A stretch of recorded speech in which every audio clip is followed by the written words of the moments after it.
Welcome to the All Things Geekery podcast. I'm your host, Detached. Hey guys, and I'm Victus. Well, guys, thanks for joining us in another episode.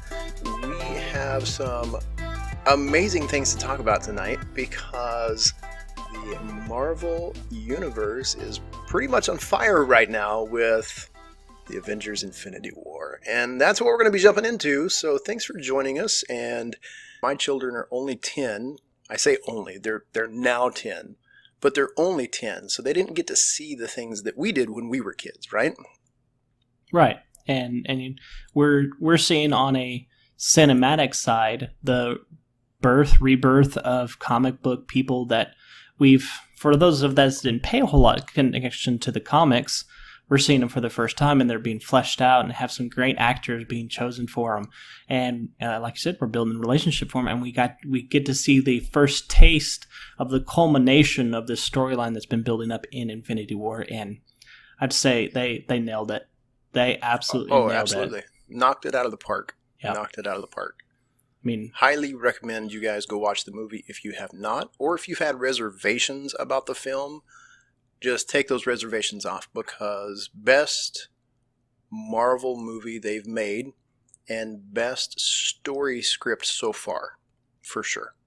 Absolutely. Yeah. And you may say that, well, most of the story's already been spoiled by the trailers. There's a whole bunch that happens in that movie that you think they're going to go one way, or you say, nope, they would never go that way. They go that way in the storyline. They definitely go that way. Yeah, they definitely go that way. But absolutely, definitely recommend it for all those out there that haven't seen it. If you have seen it, you know exactly what we're talking about. I myself have personally invited myself to people's events, like, when are you going? Oh, okay, I'm going with you. Let's go watch it again and again. We're actually planning on going and watching it another time this coming week at an IMAX theater. We're going to get the IMAX experience. We're going to go pay that $18,000 for these tickets to go watch this movie. So be happy, Disney, because you're $8.5 gazillion that you're making off of this film, we just put into the pot for you. Mm-hmm. And that's another thing, is that movie is, I mean, it has beat Star Wars Force Awakens for fastest weekend. This is a real kicker right here. So it has beat out Justice League's lifetime earnings in 6 days, which is not hard to think. I'm not a DC fan. I never really have been. As cool as some of their characters were, Marvel capitalized at the perfect time in the film industry, and DC did not, and DC has done nothing but play catch up, and Marvel will not be caught. Unfortunately, they've grown. Unfortunately is not the right word. Fortunately, they have grown so big that no other superhero company that tries to do anything is going to overshadow that. Yeah, and especially now that I would say, people might have their favorite individual superhero, but Infinity War is now my favorite Marvel movie, hands down. Oh, for sure. Now, out of all of them, from a comedy standpoint, drama standpoint, character tie-ins, yes, favorite of all of them. Very close second, though, for me is Thor Ragnarok. That is still up there. Yeah. With that said, we'll go ahead and jump into now the spoiler-filled, absolutely 100% spoiler-filled review of Infinity War. So warning this now. Is hashtag spoiler alert. Beep, beep, beep. And if you do not want to continue, please stop the podcast now. With that warning, we'll continue on. We still want you to listen, though, so make sure you join in. Even if you don't want to hear the spoilers, we still want you to listen, because we want the listeners, all right? That's why we do podcasts. Mm-hmm. So, to start off, this movie was 100% a Thanos movie. 100%. Absolutely. Thanos is the main character of this movie. Hands down.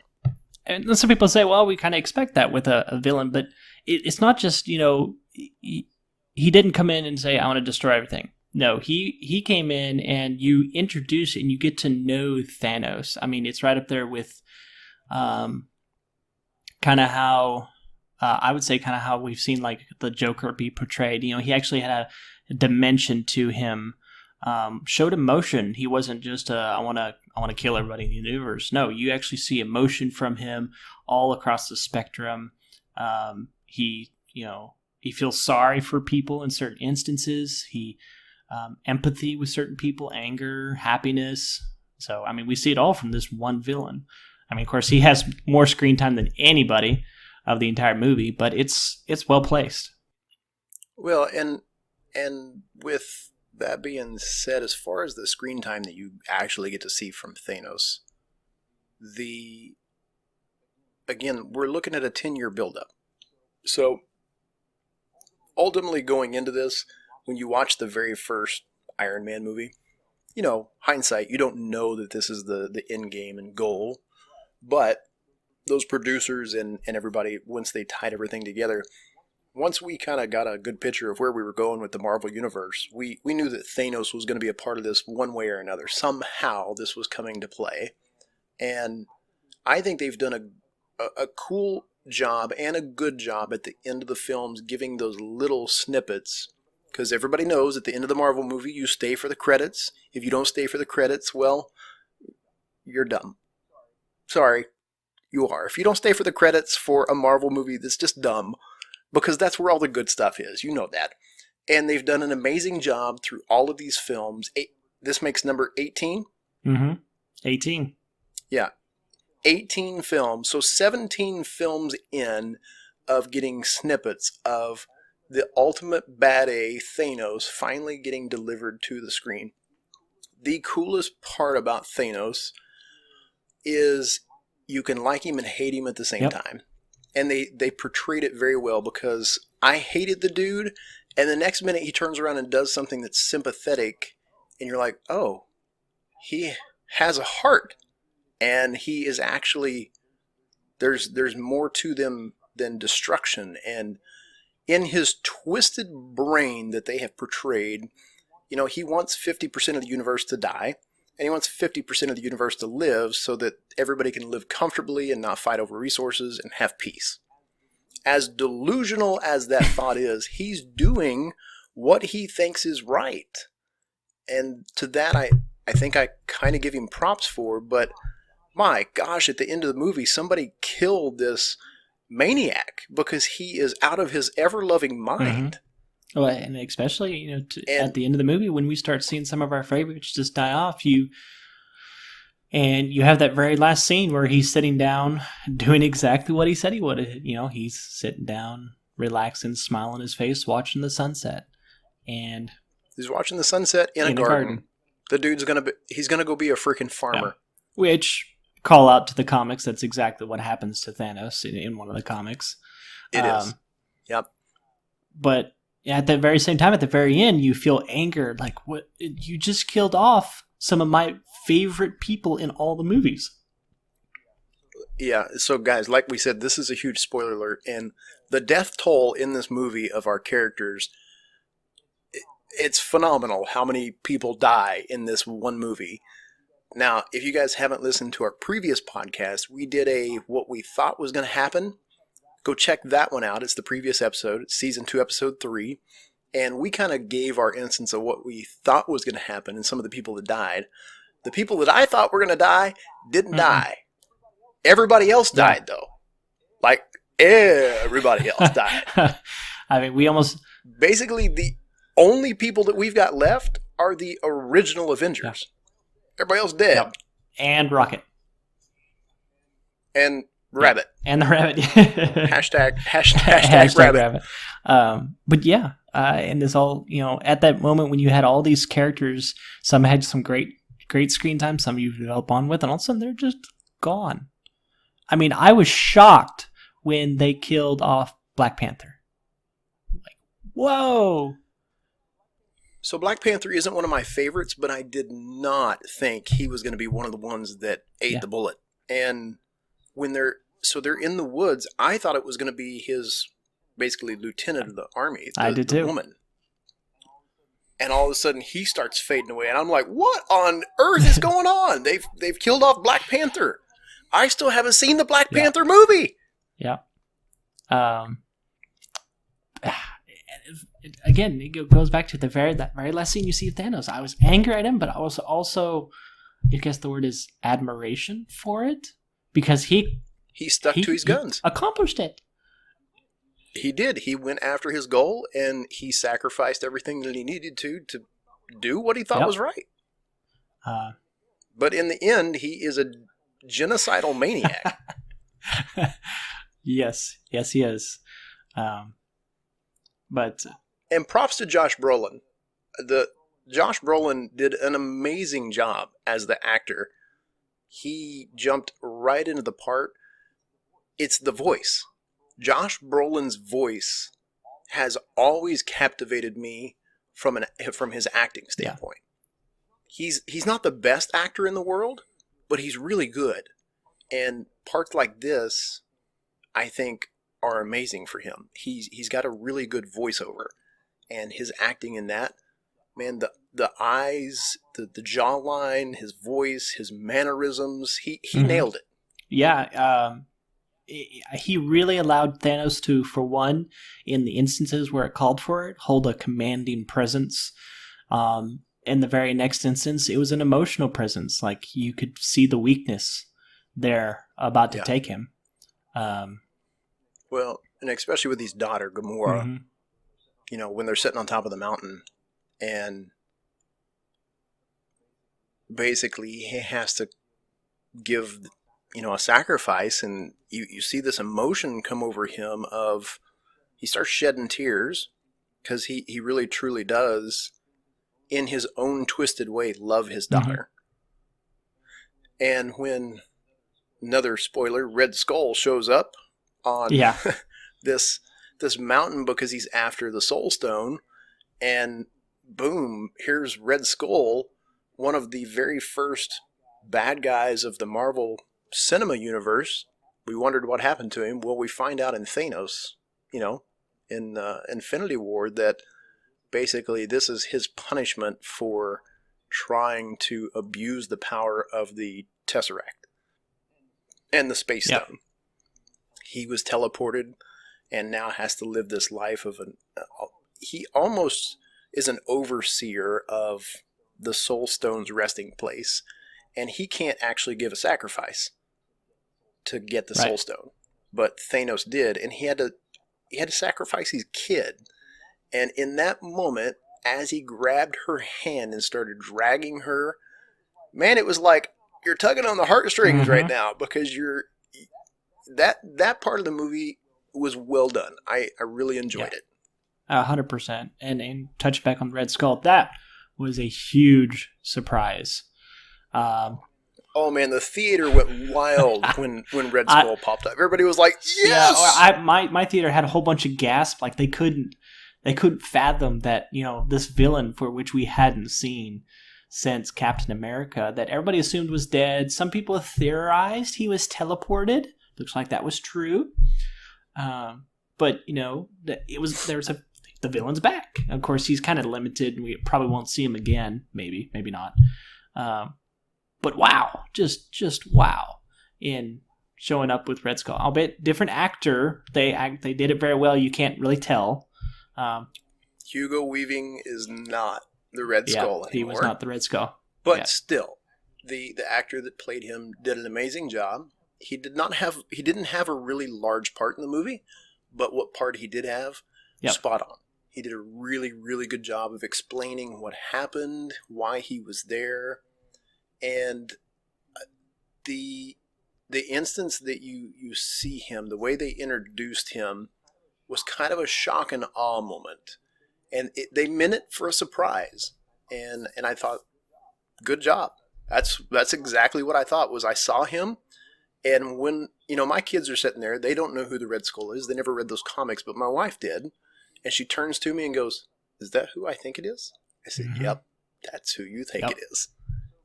So good job, Marvel. You guys, Disney, amazing job with the movie. Props on that. I definitely like how they did it. Totally agree. And definitely a different Red Skull. He was very defeated he was a defeated Red Skull compared to the triumphant Red Skull that we saw in Captain America. I hope they bring him back. I doubt they will. I think his story is complete in accordance with the MCU, but we thought that with Captain America, so we'll see. Technically, Captain America was supposed to already be done at this time. But as we see, we no longer have Bucky, so the Winter Soldier is gone. Death toll's rising. As far as... So basically, guys, we've got two sets of deaths. We've got the ones who I think are going to be the ultimate deaths. We're no longer going to see these characters. And me and Victus have a theory that there is a group of superheroes that died in this movie that we will soon see again because we think it has to do with the soul stuff. Yeah, and we'll touch on that, and once we get through at the end of the episode on our predictions. But until then, we'll have to keep everybody in anticipation of our predictions and some stuff we found out about that. Talking about the development of Thanos, and which is basically his movie, and going on to Red Skull, we got to go back and talk about, with Infinity War, it was going to be an interesting movie because we have so many characters, so many main movie characters, and previous movies that have done this many, they haven't done well in introducing the characters, getting a good background. But the benefit of this, and some people have given it negative, I don't think that's fair, is that the benefit of this is that the stories are in the other movies of the MCU. And so that was a benefit. They tied in a little bit, and then it was done. They could continue on with the action. You knew exactly who these characters were. Well, and the only benefit to that is Marvel and Disney playing on the fact that they hope people have watched all of the previous movies. If you haven't watched any of the previous movies or missed some of them, you are definitely going to be lost in this movie, because this movie ties in and plays on pretty much the last 10 years of Marvel movies. They pretty much every character that we've seen has some backstory that you have to understand and know how they got there and where they came from. And we did see some of that in our movie theater. There was some disconnect with people. You could hear the talks like, what on earth is going on? I haven't seen this. And usually it was like the mom of the 18, 17, 16-year-old group of kids sitting next to her, and they're like, Mom, just watch the movie, okay? Just stop asking questions. Yeah. It's like going into watching... I'm going to reference Lord of the Rings just for you. It's like going and watching Return of the King without watching The Fellowship of the Ring or The Two Towers. I mean... That's blasphemy. Absolute blasphemy. You're not going to know what's going on. It's like watching any of those, of a trilogy, watching the third one first.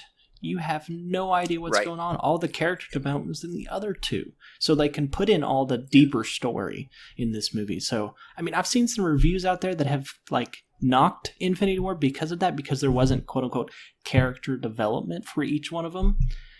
That's not fair. You cannot take this movie by itself. You cannot. With that being said, if you go into this movie and with the mindset of, I'm going to go watch this movie and I know nothing about it, you walk in and you're like, I don't know who Iron Man is. Then why are you in this movie? Yeah. I don't know who Captain America is. You're not American if you don't know who Iron Man and Captain America is. Yeah. All right? We live in the comic central of the world. Whether you're in Japan, whether you're in China, whether you're in Russia, I'm sorry, these are household names across the world. Comic books are nothing new, and not knocking anything for people who go into this movie not knowing it, but it's not fair to come to a movie like this and say there's not enough screen time and build up for characters. Yeah. You can't take 2.5 hours of a film and build something up for characters that had arcs that spanned 30 years. Yeah.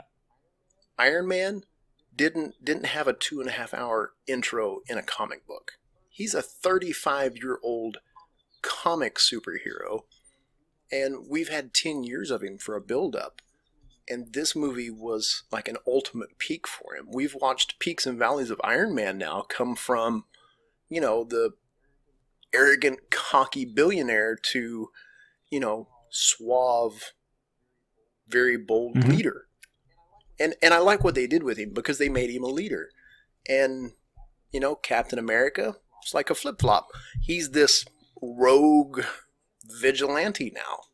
I really like what they've done with a lot of the characters. They had amazing entrances. I don't think I could probably diss a one of any of the superhero entrances that we got to see for this movie. Everybody was just spot on and kind of grasped your attention. And I like how they made plays to all of the old movies as well. Yeah. And that is another thing, is every single one of the entrances to introduce the person into the movie itself, Infinity War, it always fit that group. So, you had, Tony entrance by being, suave. He's talking to Pepper. They're making jokes. He references his, you suspect to be the new suit because he's got the little diamond on his chest. Captain, oh my gosh, the entrance for Captain. That was fantastic. That was amazing. Standing across the hallway and watching the train fly by, and the fight stopped, and you see this black silhouette of, you have no idea who it is, and all of a sudden you get a little bit of a light because the bad chick threw her lightning spear at Cap, and he grabs it, and you see the light come across his face, and you're like, oh, it's Captain America. I mean, that was amazing. They nailed it. I mean, it tied into each one of the actual groups or characters themselves of who they are. Besides that one, the next one I have to put on the list is the entrance of the Guardians of the Galaxy. Like, it was like you went right from Volume 2 to Volume 2.5 on their entrance. Yeah. Yeah, I like the Guardians for the fact that they're not your generic set superhero like people are used to. They don't have the insane superpowers like everybody else does. I mean, Star-Lord is half human. And with that being said, their entrance fit all of their personalities and the timeline from what we were used to. So you have the buildup of Guardians and Guardians 2, and you get to see their team build, you get to see their quirky personalities, and Star-Lord was always the center of that, being this wild cowboy with this kind of Han Solo scoundrelish, smart aleck attitude. He's always making jokes, he's always cracking the wise comments. He doesn't have a serious side to him, but he's a total bad-A with, flying around blasting people with these blasters. And the best line of the movie was when he was talking to Iron Man, and Iron Man's making a plan, and he goes, okay, so why don't you let me make the plan, because, yours is not good at all. And they've got this just weird chemistry going on, but it worked. It totally worked. Yeah. Tony's this arrogant, suave type, and so was Star-Lord in just a different form. And I really like how their personalities clashed, but they worked well together. They did. They meshed well on the screen. Yeah, completely agree. And that's what we really saw in the interactions when we actually got to see all these characters come together. We saw their character come out even more. Like you mentioned, Star-Lord in conversation with Iron Man talking to Doctor Strange. That was an excellent mix there. We got to see more Spider-Man and Iron Man talk, which was the exact same type of interaction we saw from Homecoming. So that building on the almost father-son, mentor-mentee type scenario that's going on between those two. It really highlighted each one of the characters' interactions. Yeah, I do like that kind of father-son, because Peter Parker really does look up to Tony in that figure. and I like their chemistry that they've got because Peter, one, he doesn't listen at all, and Tony, in a sense, enjoys the fact that he doesn't. Because I think, and to me, this is just kind of how I picked it up on the screen and the way that they play off of each other. Tony enjoys the fact that he doesn't listen. I think he kind of reminds him of himself. Absolutely, yeah. It's like he's looking at a young Tony. Yeah. In so much that if the young Tony was not obsessed with like partying and everything, and more of took his smarts and wanted to protect things, but it's still the same type of you can't tell me what to do, I'm going to do it type scenario. Yeah, for sure. But we can't leave that alone without talking about that death scene at the very end. Right, man, that was so right good. In the heartstrings. Dude, Spider-Man is no more. He's gone, and it was a drawn-out death scene. Thanos had snapped his fingers, and we didn't know what happens, and then all of a sudden people start disintegrating, and we're like, oh no, and all of a sudden most of the Guardian Galaxy, and we can leave with just Spider-Man and Tony looks at Spider-Man, and all of a sudden you start seeing him disintegrate. He starts to get very emotional because he doesn't want to die. He's like, I don't feel good. And then he ends up dying in Tony's arms. It's like, wow. Whoa. There was a shift with Tony in this movie. You could see it on his face. You could definitely, from a human standpoint, I think Robert Downey Jr. over the last 10 years has done an amazing job portraying the toll of emotions that it has done to him. Yeah. I mean, we saw a wiser Tony in this one, which is kind of funny because at one point, they're sitting there. You have Star-Lord, you have Spider-Man, you have Iron Man, you have Drax, and you have what's her name with the antennas? I keep forgetting her name. Yeah, Mantis. All trying to take the Infinity Gauntlet off Thanos. They've got him crippled, and again, Quill just found out that Thanos killed Gamora, and he is about to lose it. And Tony's over there being the voice of reason, which is, I thought, very ironic, being that in Civil War, Tony was the one. He was not. Tony was the one that lost it because he found out that the Winter Soldier killed his parents. So in that one moment, I was like, oh, okay, switch the tables here. But it portrays that we're seeing a much wiser Tony. I mean, he called right off the bat when he saw that alien thing. He's like, oh, Endgame's happening. The one he talked about in Age of Ultron. Definitely referenced the dream that he had. The invasion that was happening and all that. He's like, oh, it's happening. And even talking to Pepper when he was going into space, he's like, I got to do this. So... Man, that was even heart-wrenching to watch as well because they're getting ready to get married. Finally, they're getting ready to get married. And on the ship, Pepper is her old self. Like, Tony, you get back here. And you can just see the heart-wrenching, almost, I'm done with this. I want a normal life. Because he does. There truly is love between them. And I think he truly does want to be with her, but there's always this torn piece to him of he has a duty and said that he was going to be, a protector, and he chooses that duty over her because he knows that if he doesn't, there's not going to be a her to go back to. Yeah, which we don't know what happens to her after Thanos snaps his fingers. There's a whole lot of we don't know what happened to those people after Thanos, activated the Infinity Stones. But yeah, much wiser Tony, much more emotional Tony. He's wearing out, per se. I mean, he's, instead of the comic book Captain America being the leader of the Avengers, Tony's basically been the pseudo leader. Yeah, everybody's still kind of splintered, but he's picking it up more and more and more. Even though he makes mistakes, he's made mistakes. Movie Ultron being one of the biggest ones, but he's picked it up. Yeah, and I do like what they've done with Cap.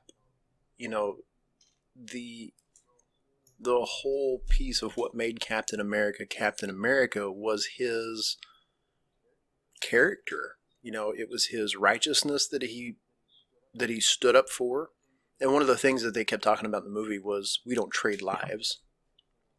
And he's still Captain America. He may not, have the blue and red colors anymore. And as far as that goes, I kind of like the black suit and this roguish persona that he took on. One of the best lines in the movie from Cap was, he was talking with War Machine, and he was talking with it was basically the Secretary of the United States over national security. And he said, look, I'm basically tired of running, and if you're going to get in our way, then we'll fight you as well. And I'm done asking permission, and I'm basically tired of caring for it. And we're done. He has kind of hit that level, and you can see Cap rising up to who Cap really was in the comic books. He's that very bold, very very outgoing leader. He's going to make the right decision, even if other people don't think it's right. He's going to do what he knows his heart and mind are telling him to do. I mean, it definitely is right where Ultron described him as God's righteous man.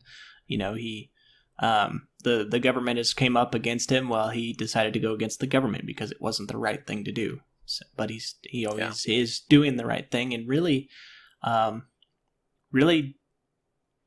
hasn't made impacting mistakes in the MCU yet. He saved his friends, but nothing that wasn't against a bad person or defending a friend, type scenario. Yeah. So I'm curious if we may see something different in the next coming movies, or we'll see the end of the storyline of Captain America or the handing off of his mantle. But yeah, I'm not sure what they're going to do with that, because Winter Soldier is done, and if you guys know the comic book lines, the Captain America that we knew in the comic books actually died, and the Winter Soldier took over as the Captain America. Not so much in this one, because Winter Soldier's gone now. And even his backup for being Captain America, Falcon, is done. Gone for now. And like you said, it's basically the original Avengers, Rocket, and Nova. Nova's still alive. Nova is still alive. Yes. But yeah, that's what it's down to. Before we stop talking about Tony, I want to. How cool was his suit?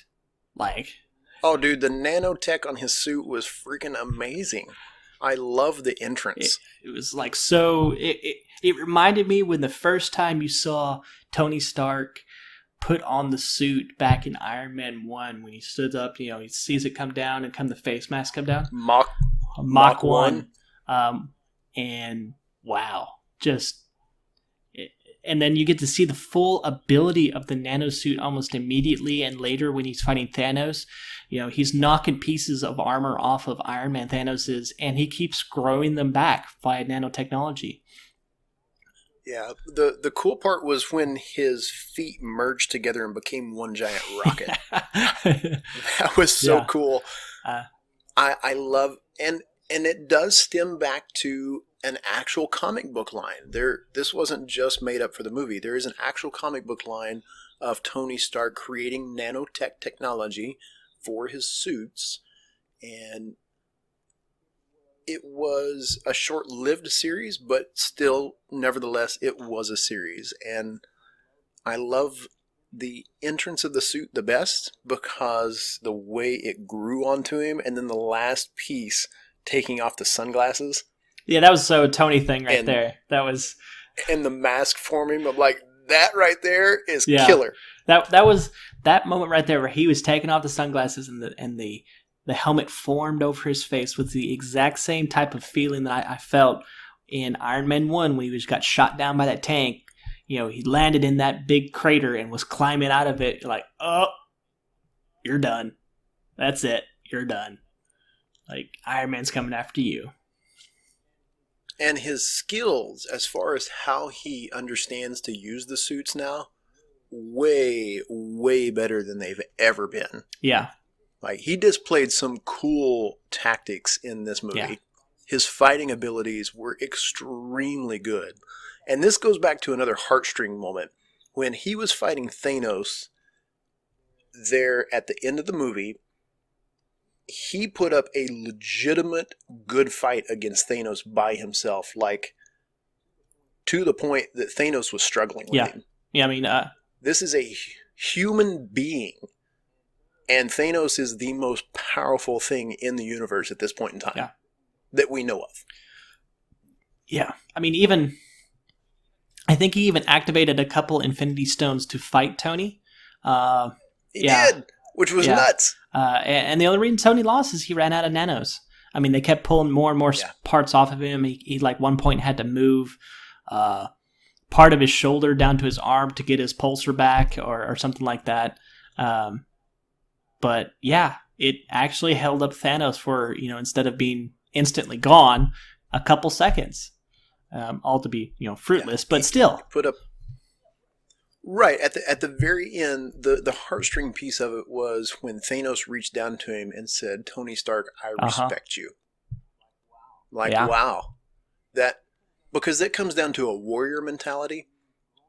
Growing up in a ring and fighting and being in martial arts myself, there's a respect in a fight that comes along with that. You may hate the dude on the other end and you're going to do whatever it takes to win, but there's a respect that comes with that, and I like how they brought that into the movie between these two. Now, Thanos almost straight up killed Tony at the end of this fight, right? Mm-hmm. There's a piece of metal that gets jabbed through the midsection of Tony Stark, and you're like, oh my god, I'm watching Tony Stark die right now. I mean, he's bleeding out of his mouth, he's his eyes are closing, and my kids are sitting here going, Dad, is Iron Man dying? I'm like, yeah, I think Iron Man's dying, buddy. Yeah. And that's where we got to see an amazing thing happen with Doctor Strange. Yeah. And I like how they did it. And I think a lot of people were upset with the way they did it. And again, like I said, spoilers for a lot of people. I like the personalities of what they did with Doctor Strange and Iron Man. That was the headbutting that I thought was going to happen between Star-Lord and Iron Man. And they actually brought it between Doctor Strange and Iron Man. They did a really good job with it. Well, I mean, we've seen a mature Doctor Strange enter the field. I mean, we saw in his own movie, we saw him being the very confident, the very he always knew the answer to everything. Nobody could, he was above everybody else. They were lesser beings because of his intellect and because of his, his skills at brain surgery. But, and then we saw him brought low in Doctor Strange movie. Then we saw him become the Sorcerer Supreme and guardian of the multi-realities.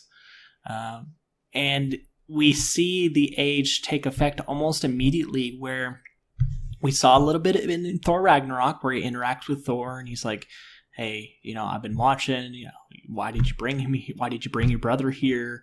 But he's in control. He knows exactly what's going on and exactly how to get there. And we see that even from the beginning of Infinity War. He never, there's a couple moments like he's captured and in pain, but he's never panicky. Even more so, we saw him be very confident after he does his little time meditation to look for possible futures where they win. That part was really cool to see. I loved how they did the animation with it. And that shows where something we hadn't seen in Doctor Strange the movie is his full power coming to bear. His full power of magic, of the realities, of the multiverse, coming to bear both in his time meditation and also in his fight against Thanos. We see him create duplicates of himself. We see him bring out these energy whips that grab Thanos. I mean, of course, Thanos now has 5 Infinity Stones, so he's really no match, or excuse me, 4 Infinity Stones. It's really no match, but it's just to hinder him. But you see it all come to bear. And even with all that, we get to the point like you're mentioning where Iron Man has been stabbed. We think he's going to die. He's there. He's bleeding out. We're like, this is it. And then Doctor Strange says, wait, I'll give you the time stone, which, as Thanos points out, he hadn't used that stone the entire fight with Thanos, which is arguably one of the most powerful of the Infinity Stones because it affects time. It affects time. And he's like, you spare Tony and I'll give you the stone. And, I was like, what? That was definitely a what the what moment. Like, what am I hearing and what am I watching? Why are you just handing this over? Yeah. And then he hands it over, and of course Tony's spared. And we're still left puzzled about that until the very end when everybody's dying off. The Guardians have all died off. I think Spider-Man had died off at this point, and Tony looks over at Doctor Strange, and he's starting to die off. You're like, oh, well, okay, he's one of the casualties too. And Doctor Strange goes, it's now the end game. So... Yeah, well, I mean, when Doctor Strange sitting there, looking through all these different time realities, what was it? Something like 1.8 million different outcomes, and Tony says, how many of those did we win? And Doctor Strange goes, One. So, I mean, Doctor Strange knew exactly what needed to be done, except for nobody else knew it. And even Iron Man at that point is asking him, what on earth are you doing? Why did you just hand him the time stone? Because that's the thing, the Avengers were so focused on making sure that Thanos didn't get any of the time stones, they kind of put themselves in a situation where it made it easier for him to get them. Because they separated themselves so much, it's like they were always trying to play catch up in this movie. Oh, yeah. For instance, when Thor was with the Guardians and he said, hey, there's a stone with the keeper, the junkyard keeper. I can't think of his Collector. name off my head. The Collector, yes. And everybody's like, what on earth are you thinking? Why would you give a stone to him? And Thor turned around and goes, because it's the perfect place to hide one. Why would they think we would give one to him? So... it seemed like they were always playing catch up, and Marvel did a good job with making sure that they felt separated as well. And it did. It felt disconnected at times and very panicked. Right. Well, it was the pure fact that, by the first 15, 20 minutes of the movie, Thanos already had 2 stones. And we had already seen our first death, we assume, to be Loki. That's right. Loki dies in the first 15, 20 minutes of the movie. Well, and I think Loki is dead. I think so too. Well, then again, we thought I think Loki's time is done. in Thor: The Dark World. Okay. The credits revealed that wasn't the case, but wasn't the case. Here's why I think he's dead. I'm going to continue saying the word dead tonight. Dead. The reason I think Loki is dead is because his turn to the light that we saw in Thor Ragnarok, when his genuine affection for his brother took over, this film just kind of accentuated that even more. There's a point in the movie where, and I'm still not sure if it's because truly he loves Thor and he truly took him on as his brother and he gave his life for him, or if he was just taking the lesser of two evils. I still haven't quite figured that out. Either way, what we saw before his death was he gave his life for Thor. And Thanos snapped his neck. Yep. And we've got no more Loki. And we've got no more Heimdall. Heimdall had a sword jabbed through his heart from Thanos. Yeah. So. Yeah, that one was disappointing to see him die. Because he was a good addition to the movies he was in. Because he was always a wise voice to where the Asgardians. Yeah, there are no more Asgardians that we know of. Well, it was mentioned in the movie. Thanos said that he left half the ship. He didn't kill off the entire ship. That is right. Yeah. I forgot about that. I only caught that later when I was reading through like a synopsis of the movie again, that they mentioned that. It keeps in line with his whole, I'm only going to kill half the universe. He found a ship and only killed off half the people. So, although they had already been wiped pretty thin. The Asgardians had been pretty much wiped out from Big Sister previously. I mean, talking about being spread out, we see two Avengers that were already off on their own to the beginning of the movie, and that was Vision and Scarlet Witch. And it started off, sad. It started off very much faster than I thought in their relationship, because I thought we saw some of that in Ultron, or excuse me, some of that in not Ultron, Civil War. We saw a little bit of that, but it really, I mean, it started right into they're basically living together in Scotland, I think it was. Yeah, I'm pretty sure it was Scotland. And, they're talking about what they need to do, all that. And then they immediately get attacked by the Black Order, or two of the Black Order. And for the first time, we see Vision get injured, which, wow, okay. And from there on, it always seemed like they were just, instead of using the character that was Vision, he had parts where, he talked to Scarlet Witch and, devised different plans, but it didn't seem like he had the screen time that needed to be for someone as important as he is. Yeah, there was a lot of... Now, granted, when we talk about character development, Vision is one of those that we haven't had a lot of character development with overall from his actual comic book and the way he was built up.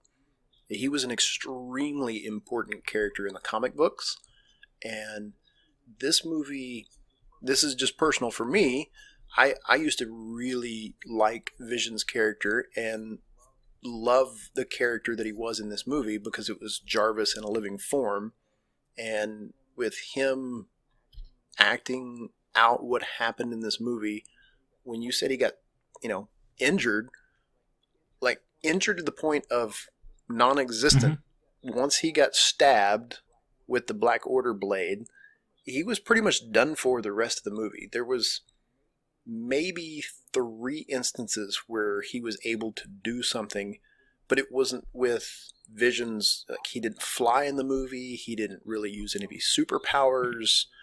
There was one moment where he was fighting one of the Black Order hooligans on a roof, and he used one of the blasts out of his, stone, and it was deflected. Yep.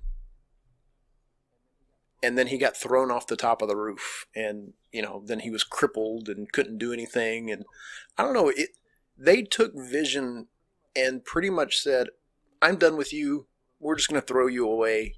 Nobody really likes you anyways. That's kind of how I felt they treated Vision in this movie. And maybe they had to because of how the ferocity that Thanos was going after the stones, because, right off the bat we see him get 2 and then 3. The Mind Stone being the last one that he gets, but still, because they had hit Vision so quickly, it was kind of a symptom of him owning the Mind Stone. But still, I'm not going to use the word broken record, but it was always about him. First, they tried to separate him from the stone, and then it immediately went to Scarlet Witch needed to kill him by using her powers to break apart the stone. And, there's a very emotional part where she actually ends up doing so.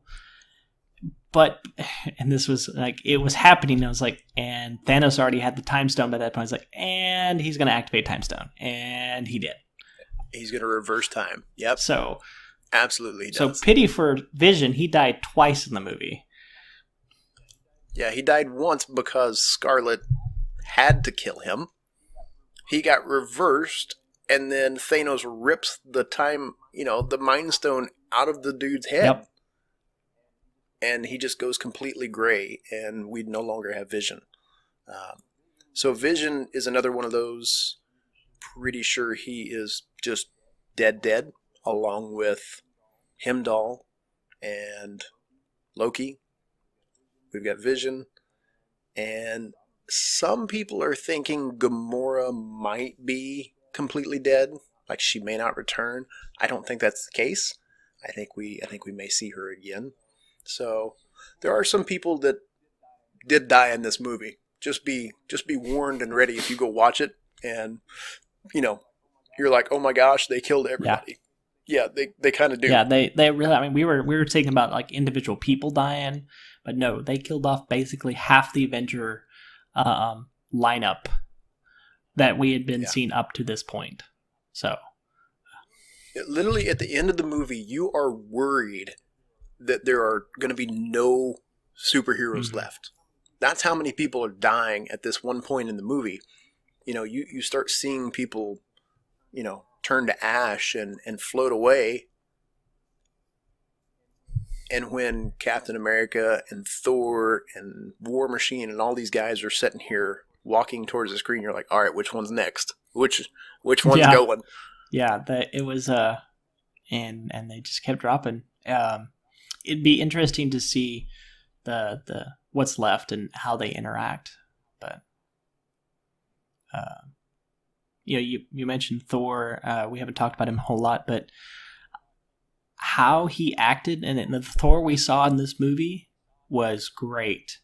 From the beginning where he interacted with the Guardians of the Galaxy, so you see that Thor Ragnarok come out of him a little bit. Oh, dude, the comedy that, as serious as the part was, there's still the comedy that he brought. Yeah. It was good. Quick touch base on the comedy. I think every single spot where there was a joke in this movie, it was a very appropriate and perfectly timed joke and wasn't overrun by too many jokes during a serious event. I think they did excellent with the comedy in this one for being such a serious movie. Well, and I think some of it was good ad lib as well. I give the director props for kind of letting, you know, a natural flow of the actors' chemistry happen, and you know, when you do that, you just get a better outcome because it's, you know, what we've talked about is it's not scripted to the point that it kills the creativity of that actor. And with Chris Hemsworth, I think he does better in a form like what he did in Thor Ragnarok. He kind of had that freedom to be who he wanted Thor to be. And we got to see that in this movie. And that I think kind of spiced everything up enough to bring Thor back into his top spot. And we've been waiting on this for 10 years. You know, God of Thunder, one of the most powerful beings in the universe. It's taken him 10 years, and he finally got there. Yeah, he finally reached a point where in the first two movies we see him as the Prince of Asgard. You know, he's very high and mighty. But then he's brought low in Ragnarok, where we see this sometimes clueless comedy come out in him, and we see yeah, it was definitely we see it even more in Infinity War. So yeah, but he had a plan right off the bat. He had a plan, like the death of his brother this time. You know, it set him on a mission. He knew exactly where he needed to go. He needed to get a Titan killer, a new weapon. Even though he had found his power and he knew that his weapon was not the only thing that made him powerful, he needed the Titan killer. And that's where, you know, a good section of the movie was spent, was him going out to the forge of Mjolnir to craft his next weapon. Yeah, and if, you know, for everybody that's gone out and watched the previews and trailers or know anything about Thor, they deviated just a little bit in some of the you know, way things were gone about, but ultimately the hammer that was remade, Stormbreaker, if you guys didn't know, Thor has kind of come into his own because of what happened in Thor Ragnarok. His father told him, you know, you're the god of thunder. You control thunder and lightning. And Mjolnir was only in place to help him control that so that he didn't destroy everything around him. And when he realized that, you kind of saw a new Thor. And when he went on this mission to go create this new hammer and make this weapon, it was a whole new level of, he understood what his true powers were, and we got to see some stuff from Thor that we've not ever seen before. Like, we've seen some cool things. We've seen him use some crazy powers. This movie upped it 10 times that. Yeah, I mean, like you mentioned, we We get to see his new weapon being forged, which it took a toll on him, and we get to see that toll was almost too much. We almost got to see Thor die. The weapon gets forged in just the right time, which we can't miss talking about the forging of the weapon until we mention actual kind of the entrance of the brave Groot. And we haven't talked about him all in the show so far, but Groot, we last time we saw him he was a kid. In the credits we saw him actually enter teenager stage, and we see some of that in the beginning of the movie when the entrance of the Guardians of the Galaxy. He's very teenagerish. He's playing his handheld game, But at that point in time, we see him realize that he needs to take action.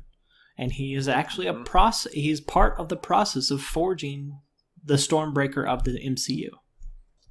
Yeah, when you see Groot look at the hammer that had just freshly been forged laying on the ground, this thing needed a handle.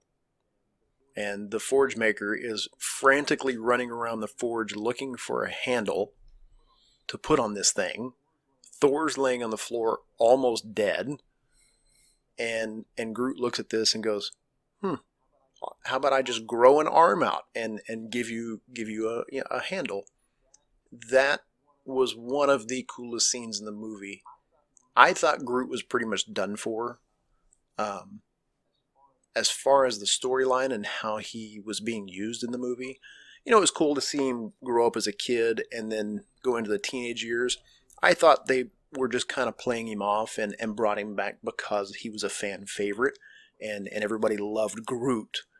And when he stepped in, grew the arm out, and made this handle for Stormbreaker, that kind of sealed the deal of, all right, you guys actually knew what you were doing when you brought Groot back in. We saw a little bit, as it's been confirmed by James Gunn, this Groot that we see now is the son of the original Groot. So it's not the same Groot. Right. But not the same But Groot. With that, we see some of the characteristics starts coming out, the self-sacrifice, where, he grabs the two pieces of this molten hammer, still blazing hot, and forges them together with his own arm, and then solidifies his arm, and then, basically chops off his arm. Of course, it regrows, but there we go. There's Stormbreaker. Part metal, part wood. So. Yeah. Well, and the cool part was as soon as it had a handle, it was looking for its maker and who it was ultimately supposed to be with, which was Thor. And you see the Thor laying there, and the camera pans around. You see his hand laying on the ground, and you see the sparks start to hit his fingers, and they start twitching. And it was a cool way to bond, God of Thunder to his brand new Titan Killer. What he'd been calling it this entire time, because he knew right off the bat, I'm strong enough to actually take Thanos down. And you can see it in his eyes when he's doing this preparation and he's on this mission. Believe it or not, Thor, without any other special abilities, was actually strong enough in the comic books to defeat Thanos. That's the cool part. Thor didn't need all this other special stuff to, he didn't need an entire army to take down Thanos. He was able to actually put up a fight against Thanos pretty well by himself. Yeah. Yeah. And as Thanos became more powerful, he realized that he needed something to beat through the Infinity Stones and kill the Titan that was there. Yeah. Talking about the forging of the weapon and Stormbreaker, we have to mention the other surprise entrance that happened. Dinklebot. Peter Dinklage. Peter Dinklage came in as one of the dwarfs of the Forge. King of the Dwarfs, actually. King of the Dwarfs, yeah. And a lot of people, if you look at the reviews, they did not like how they portrayed it. I thought it was fantastic. The acting between Chris Hemsworth and Peter, their characters melded together really, really well. And Peter has this very aged look on his face. In any ways, he's very stoic looking, so he made a perfect dwarf. And, you know, the beard, the hair, everything that he's got. And there was a relationship that kind of naturally happened between him and Thor because they knew each other. And when Thor arrives, you see, you know, this outrage happen with the King of the Dwarves because he had no idea what was going on. He didn't know that Asgard had been destroyed. He didn't know that Thanos was on this massive, you know, witch hunt to find these stones. So that was kind of a cool chemistry to see what happened between him and Thor, and that whole scene about starting this sun back up and watching the, you know, power of the sun be harnessed into the forge, and Thor pulling these levers open so that these window blinds open up, basically. Yep. And, I mean, he took on the full blunt force of a sun, a dying star, and survived through almost all of it. Pretty much killed him at one point, but he survived a really long time. Yeah. It was definitely good build up, good use of the interaction of Peter Dinklage. I doubt we'll see any more of him. I think that storyline is done, unless, and we'll cover that in the predictions, in how he's used in the next movie. But talking about the forging the weapon, and Thor finally gets the weapon, then comes the entrance of Thor into the Battle of Wakanda. Best entrance of the movie. By far, nobody has this on anybody in the movie. Thor just straight up shows everybody up. He's like, I'm a pimp. Watch what happens. I mean, you get to see him reach, I would say, almost kinghood in this, because the only person besides Heimdall that was able to use the Bifrost was his father. His father was able to call it at will. You know, Thor had never been able to do that until he used Stormbreaker. So that was impressive of itself. He was able to get himself, Rocket, and Groot all to Wakanda without Asgard, without the actual entity that we assumed to be the Bifrost. But man, that entrance is like, oh, you're done. Dude, the Bifrost comes down and you see Stormbreaker fly out of it and just start taking over everybody. Oh, and dude, when he jumped through the air and you saw this massive lightning bolt charge up, you're like, okay, yep, you're all dead. And it wipes out like half the army with this one strike. And later in the movie, the ships are trying to take off and retreat, and he just goes through and takes out every single one of them. Yeah, he just goes on a mass killing spree. Like, I'm done with all of you. I just want to kill Thanos at this point in time. That's all he was after. And everybody else was just in his way. Yeah, it does bring an interesting question of his power now. I don't know that it can be rivaled among the Avengers that we have seen so far. I mean, he's proven that he can best the Hulk. He's proven that he can take on a god. So it'd be interesting in the, you know, with what he has now and the power that he has via Stormbreaker and his full unlocked potential of his god of lightning, god of thunder, be used. Well, and you mentioned a very key point is, you know, he bested Hulk. we kind of didn't get to see the Hulk in this movie. Old Mr. Greeny kind of had some personality problems in this movie. And I like how they played Banner's part.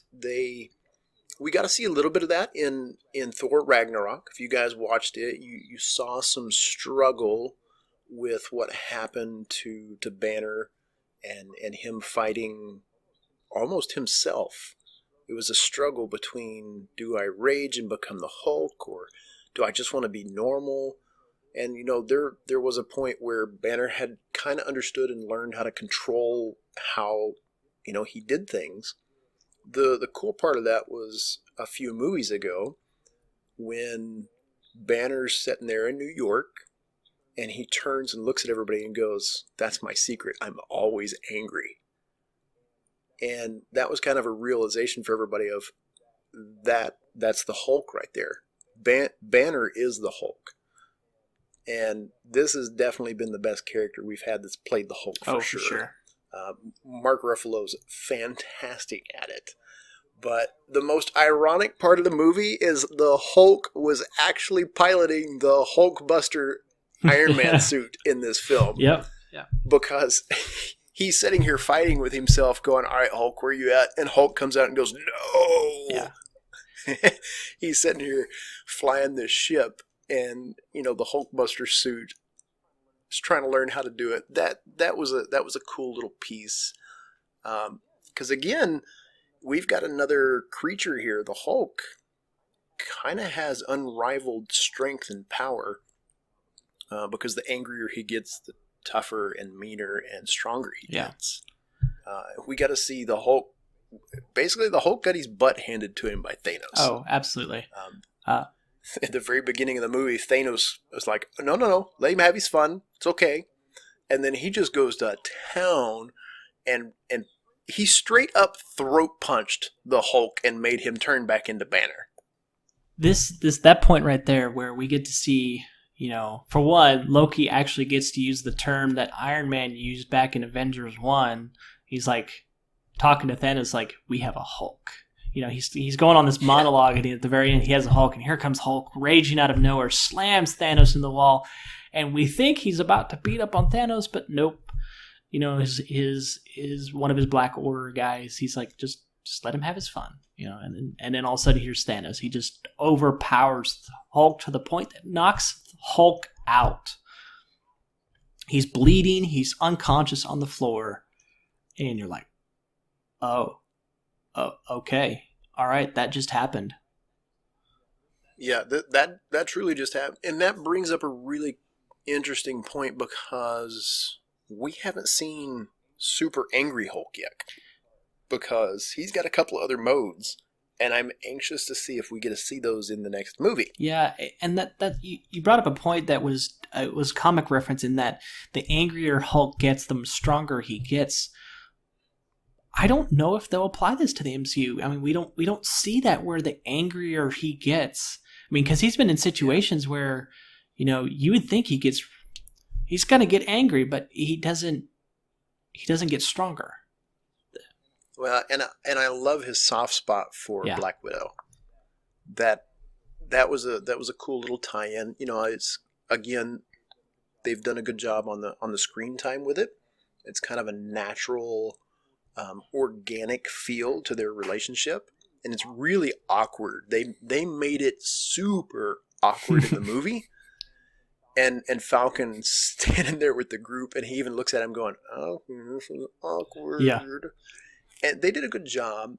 I like how they kind of dumbed Hulk's character down, not from a mental standpoint, he didn't have the typical Hulk smash everything. He had to use his smarts as Banner in this movie, and we got to see a little bit more of how resourceful Banner is as a man, and I think we get to see a little bit of what they're saving for the next movie, or I hope so. I hope we get to see more of Hulk.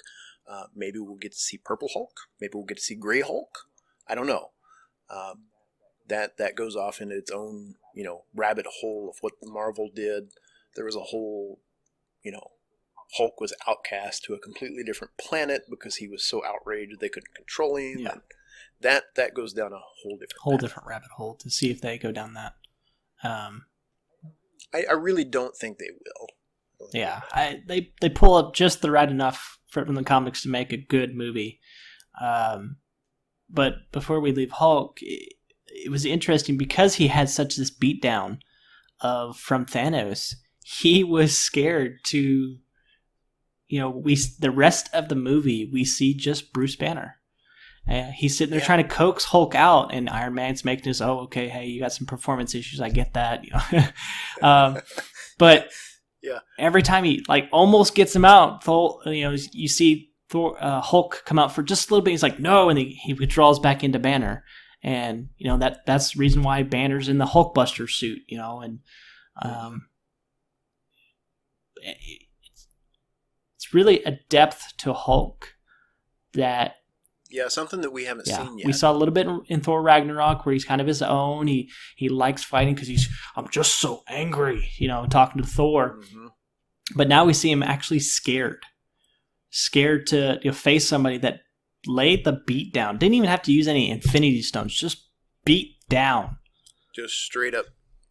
He got his butt handed to him. Yes, he did. But hopefully we'll see that develop even more in the next coming movies, or if there's another Hulk single movie. No announcement, but I don't think we're going to see one. Hulk is like the Spider-Man to me. They didn't do the original Spider-Man movies correctly, and they didn't do the original Hulk movies correctly, and I think they kind of cut their losses with Hulk and said, hey, he really, the only good thing that we've seen out of Hulk is when Mark Ruffalo came along. I haven't liked any of the previous Hulk films at all of what they did with it. And it wasn't until Mark Ruffalo jumped into this position and became Hulk that I think it gave it enough depth to really be enjoyable. So I hope they don't make any other Hulk movies that are standalones. I think it would really take away from what they've done with him, and I think it would pull away from what Mark Ruffalo brings to the screen for it. Yeah, absolutely. We can touch on some of the other characters that popped up. Falcon, he's always been the sidekick to Captain America ever since he showed up. He has just enough screen time in there to make, he participates in the Battle of Wakanda. He gets some lines in. And that's kind of how it's always been throughout the movies. So I'm not disappointed there. Yet to see if he actually becomes a leader or becomes a real part of the team. He's another one that, dies at the end. So he's going to have to... No more Falcon. Falcon didn't really have a big role. Neither did War Machine. We got to see a little bit of War Machine in position with some what looked to be biomechanical legs that had been put on. Looks like he's had some upgrades done to his human skeletal piece. The Colonel was much different than we've seen in the past. And, he doesn't really have a whole lot of screen time. We get to see him a little bit in, the Wakanda War. And there towards the end, I thought he was a goner when Thanos pretty much crushed him. Yeah, I thought he was too, because it looked pretty crushed. Literally, it looked like a tin can just kind of, and he fell out of the sky. I thought the Colonel was gone, but he's still here. We've got War Machine still. So I kind of hope that they bring him into a little bit more of a role, because him and Iron Man always played a kind of a big part with the Avengers. Yep. I'm curious to see kind of how that organically plays out. There's still some disconnect with the Avengers. There's still that disconnect. We've got the two different parties, basically. You've got the people who followed with Iron Man, the people who followed with Cap. And that pretty much gets put on hiatus for this because they're fighting for an ultimate goal. But we don't see those sides mend yet with the people who are kind of broken with one another. Not fully. Curious to see if that happens in the next film, if they bring those relationships back into play, or how they do that. Yeah. It will be... I would like to see the next movie, but how this all get to tie together, because we do have the original Avengers, but we also have these other extra people that are being tied in. How is Rocket Raccoon going to fit in with this group? Dude, I have no idea. Out of everybody that they killed off from the Guardians of the Galaxy, I did not think Rabbit would be the only one left. Yeah. I don't know how they're going to make Rocket part of the Avengers. I really do not. I don't know. I mean, that's one I don't have a prediction on because it's so like I don't know. I really ultimately I like Rocket's character, but I really didn't like him in this portion of the movie. He seemed like extra screen filler to me. With there were a few cool pieces with him. I liked his interaction with some of the Avengers and the way he worked, like Bucky picking him up in the middle of the war field and swinging him around while they're firing weapons together, and they make a big huge machine gun chain. I thought that piece was cool, but overall he seemed to be kind of a filler piece for the movie, a little bit of comic relief and kind of some maybe setup for the way the Guardians interacted with the Avengers. And how they met Thor. I think that was kind of a neat little tie-in that they did there. If they would have kept Rocket as Rocket that we knew from Guardians of the Galaxy 2, I probably would have liked him better. But they didn't really give him much of a freedom to be Rocket like they did in Guardians of the Galaxy 2. Yeah. They added a little bit more maturity to this time to him did. And to all his interactions, like with Thor, because he was actually the one who's like, all right, need to be the captain now, and goes over and talks to Thor instead of being just suck it up, crybaby, let's go. But I mean, with that, I think we've hit everybody from the movie. I think we've touched on pretty much everybody. Yeah. So as it stands right now, Casualty is Doctor Strange, Spider-Man, Peter Quill, Drax, Mantis, and we're counting only the ones that were killed off by Thanos by the end of the movie. The end of the movie. Winter Soldier, Bucky Barnes, Black Panther, Sam, Falcon, Scarlet Witch, Vision. Well, yeah, he was dead before the Gauntlet, so he was dead before the Gauntlet. That is true. But the casualty list of what the Gauntlet did was huge. Oh, and also Nick Fury. Nick Fury and Agent Hall. They got hit right at the end. Both gone. They got hit. We've got, let's see, who else? Spider-Man, Did we say Black Panther? Did we say Black Panther? We said Black Panther. Yeah. Oh, and Groot. Yeah, massive Groot, massive death toll. Now, we've got a lot of survivors as well. We've got Thor, Captain America, Iron Man, Black Widow, what we think, we don't know, but we think Hawkeye, Ant-Man, we're not for sure, but we kind of heard a little bit in the movie, because Nick Fury, we think, is probably talking to Hawkeye on the phone at one point, doing a mission, and Ant-Man was off doing his whatever Ant-Man does. So we think those two may be coming back. There was War Machine, Rocket, and Nova. And who else? And Nova. Yep. Yeah. Nebula. Yeah, I keep on Nebula. Thank you. Nebula. Yeah. And there was the after credits. Captain Marvel. Captain Marvel. A lot of people did not know at the end the symbol that came up on the space pager.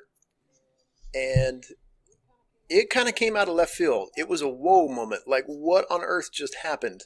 When Nick Fury saw Agent Hall start to fade away, he had kind of this look of terror on his face. Something that we've not seen from him in any of the movies.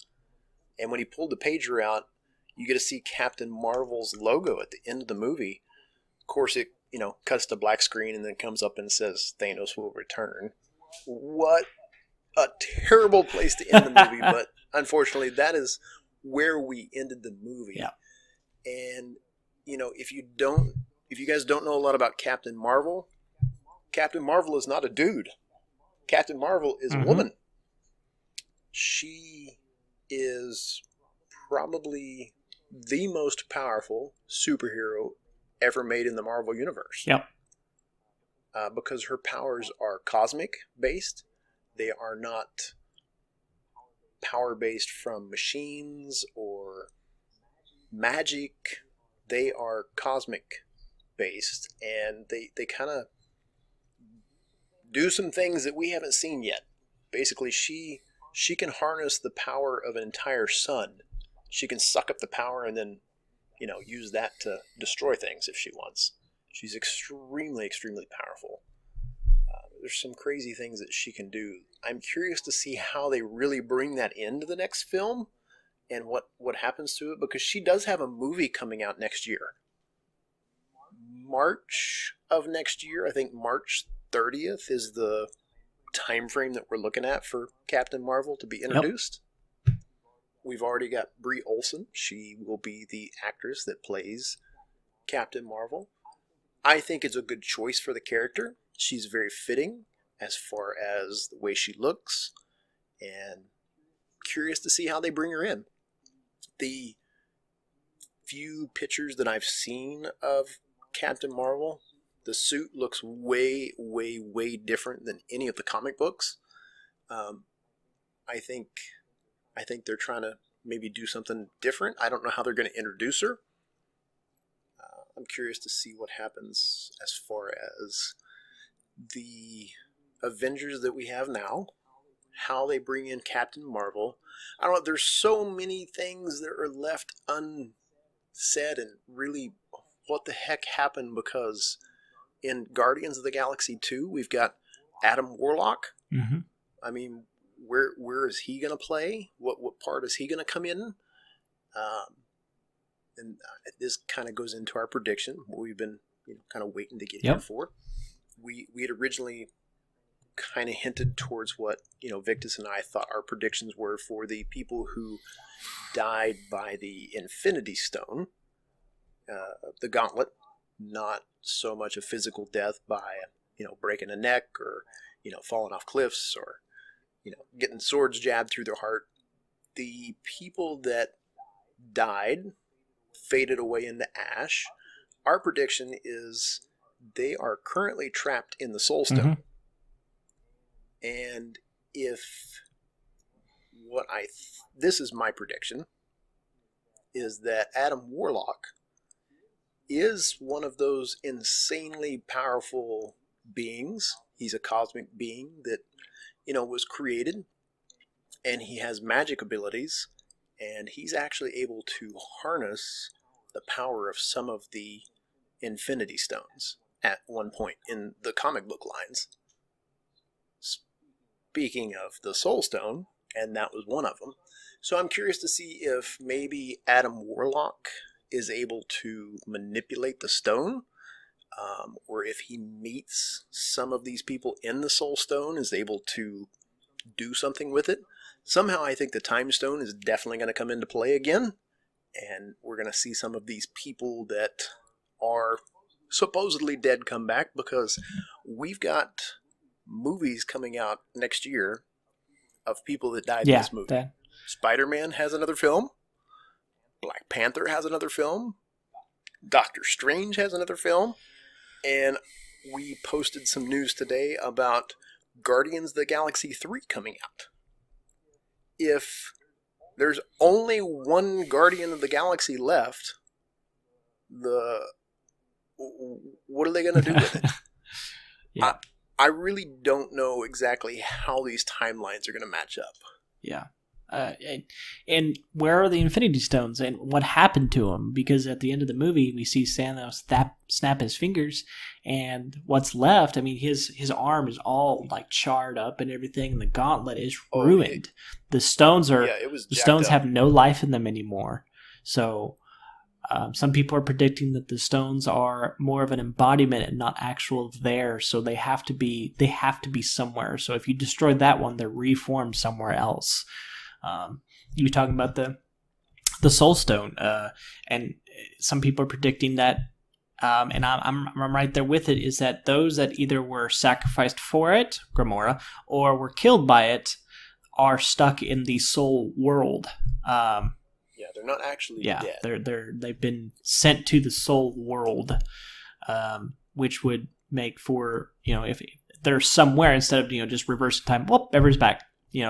How do you get them out of there? How do we get there? And like you mentioned, maybe it's Adam Warlock that has the key to that. With his massive magic power itself. Being that we no longer have Doctor Strange and his ability to manipulate realities. Well, and another prediction that, not really a prediction, I'm curious to see if they do this, is death. I'm curious to see if they bring death into the next movie, because Thanos was, basically trying to impress death with capturing these Soul Stones and actually, or the Infinity Stones, and actually going and doing this. That was an interesting piece in the storyline of the comic books of what happened in their relationship. Yeah. There was some affection between those two. As twisted and as weird as that was in the comic books, if they bring that to the films, it could make for an interesting story plot for sure. Yeah. Curious to see what happens with all this. I'm anxious to find out who brings back Tony and that group that was fighting Thanos. Yeah, they're kind of stuck on Titan right now.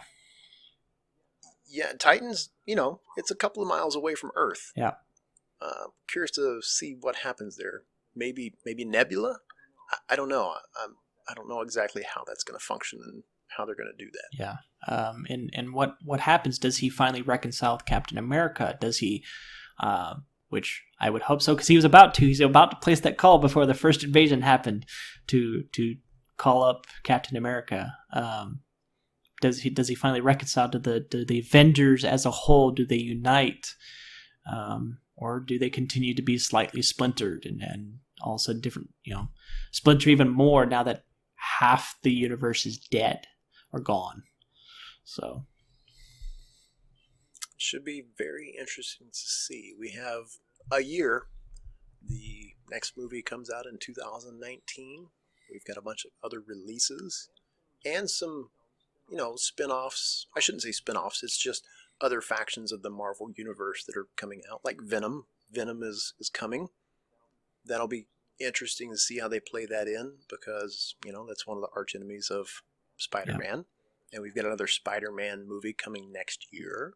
We also have Ant-Man and Wasp to finally figure out what happened to Ant-Man during the, they've confirmed 100% the events that of Ant-Man and Wasp occur before Infinity War, but they haven't confirmed if, the end of the movie takes place into Infinity War and what happens there.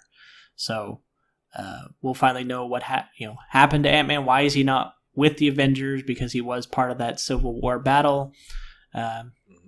They touched on it. On it just enough in the movie to notate, hey, they're not here because they made an agreement because it would impact their families. So that's same with Hawkeye. I'm curious to find out. And again, Hawkeye doesn't have any superpowers per se. He's literally just he's an awesomely trained assassin. Yeah, he's a Legolas of the MCU. Yeah, absolutely. he is the elf of the MCU. But 362 days you're counting till the next movie. Who's counting? Who's counting? 362 days and a few hours, a few minutes, a couple seconds. Cannot get here fast enough, because that ending was definitely the biggest cliffhanger that I've seen of a movie, of a good movie, where across the board people are wanting answers, spamming James Dunn about questions, blowing up Twitter, blowing up the forums, like, wow, this happened. What about this?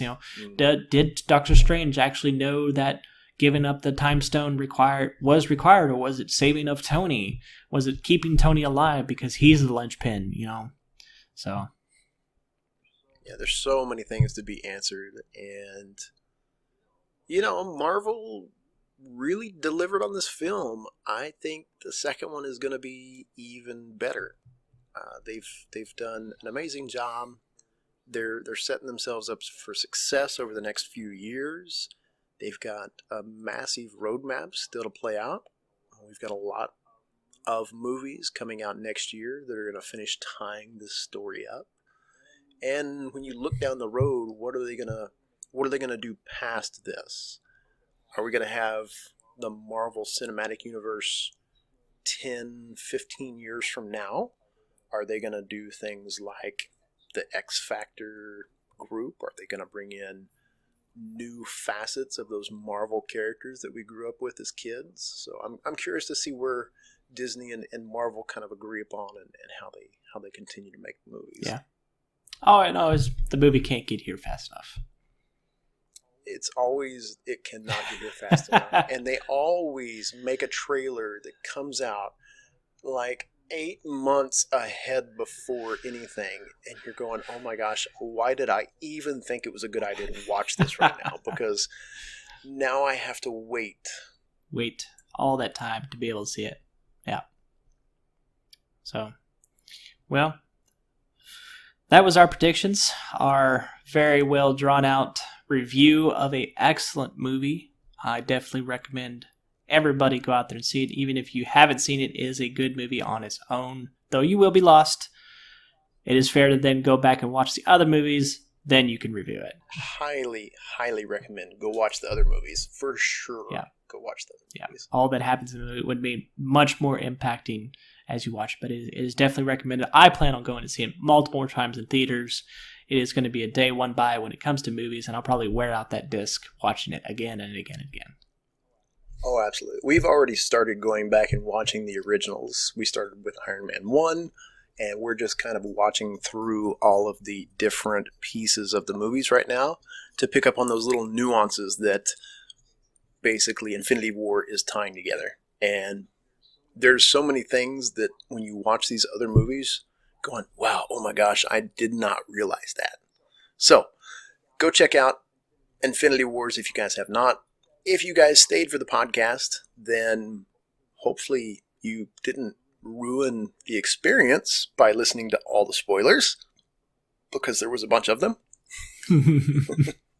This was definitely fun and a much longer podcast than what we have done in the past. I kind of enjoy every once in a while doing a long podcast, especially when it's something like a review for Infinity War.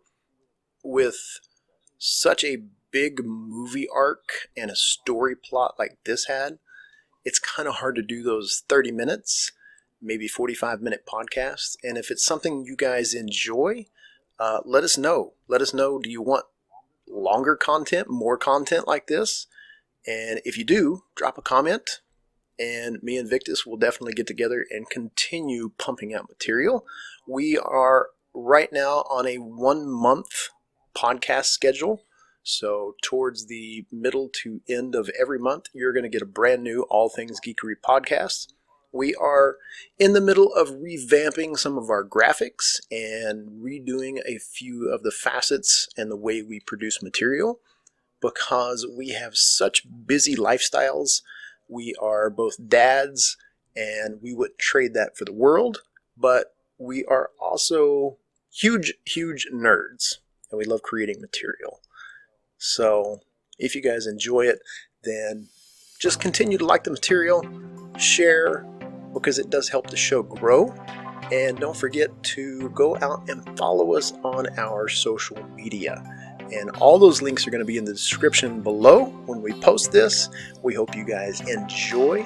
Thank you all so much for joining in, because we really do enjoy our fans. It's amazing. Well, guys, thank you all so much for joining in. We had a ton of fun reviewing the show, and we will definitely be back really soon. And we'll see you guys in the next episode.